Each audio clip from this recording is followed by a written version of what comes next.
চট্টগ্রামে গীতাধনী সনাতন বিদ্যা মন্দিরের তৃতীয় প্রতিষ্ঠাবার্ষিকী উদযাপন অনুষ্ঠিত হল বর্ণাঢ্য গীতা উৎসব ও পুরস্কার বিতরণী। বাংলাদেশ গীতা শিক্ষা কমিটি বাগিশিক অনুমোদিত গীতাধনী সনাতন বিদ্যা মন্দিরের তৃতীয় প্রতিষ্ঠাবার্ষিকী উপলক্ষে শুক্রবার 22 মে সকালে চট্টগ্রাম প্রেস ক্লাবের 8ম তলায় বর্ণাঢ্য আয়োজনে অনুষ্ঠিত হয়েছে গীতা উৎসব ও পুরস্কার বিতরণী অনুষ্ঠান। অনুষ্ঠানে প্রধান অতিথি হিসেবে উপস্থিত ছিলেন গণপ্রজাতন্ত্রী বাংলাদেশ সরকারের যুগ্ম সচিব ও পার্বত্য চট্টগ্রাম উন্নয়ন বোর্ডের সদস্য বিশিষ্ট শিক্ষাব্রতী ও নন্দিত অর্থনীতিবিদ শ্রী সুমন বড়ুয়া। উদ্বোধক হিসেবে উপস্থিত ছিলেন বাগিশিক কেন্দ্রীয় সংসদের উপদেষ্টা এবং শ্রী শ্রী লোকনাথ ব্রহ্মচারী সেবক ফোরামের সভাপতি শ্রী শিবপ্রসাদ দত্ত।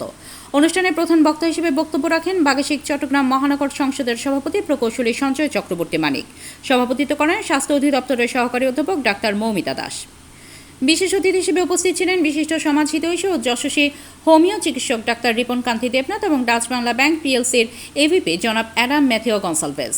এছাড়াও আলোকিত অতিথি হিসেবে উপস্থিত ছিলেন মানবতাবাদী চিকিৎসক ডাক্তার বিকিরণ বড়ুয়া, তরুণ সমাজসেবক শ্রী সৈকত মহাজন সাজু এবং Kelishahar urban cooperative society limited পটিয়ার চেয়ারম্যান শ্রী আশিস তেমনি। অনুষ্ঠানে গীতাপাঠ, ধর্মীয় আলোচনা, সাংস্কৃতিক পরিবেশনা ও সনাতনী ধর্মীয় মূল্যবোধ ভিত্তিক বক্তব্য প্রদান করা হয়। বক্তারা বলেন, বর্তমান প্রজন্মের মাঝে নৈতিকতা, মানবিকতা ও ধর্মীয় শিক্ষার প্রসারে গীতা শিক্ষার গুরুত্ব অপরিসীম। সমাজে শান্তি, সম্প্রীতি ও মানবিক মূল্যবোধ প্রতিষ্ঠায় গীতার শিক্ষা গুরুত্বপূর্ণ ভূমিকা পালন করে। এ সময় বিভিন্ন প্রতিযোগিতায় অংশগ্রহণকারী শিক্ষার্থীদের মাঝে পুরস্কার ও সম্মাননা স্মারক বিতরণ করা হয়।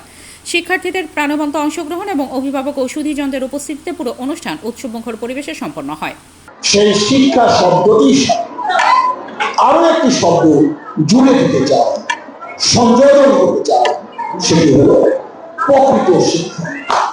সেই প্রকৃত শিক্ষা যে অনুষঙ্গগুলো আছে, যে উপাদানগুলো আছে, তার ভেতরে একটি অনন্য উপাদান হলো, অপরিহার্য উপাদান হলো ধর্মশিক্ষা, ধর্মীয় শিক্ষা, ধর্মের চর্চা।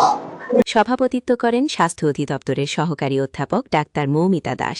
আগে বর্তমান প্রজন্মের মাঝে নৈতিক শিক্ষা ও মূল্যবোধ গড়ে তুলতে গীতা শিক্ষার ভূমিকা অপরিসীম। এই গীতা শিক্ষা তার শুধু লোক শিক্ষা নয়, সুন্দর চরিত্র এবং মানবিক মানুষ গঠনে।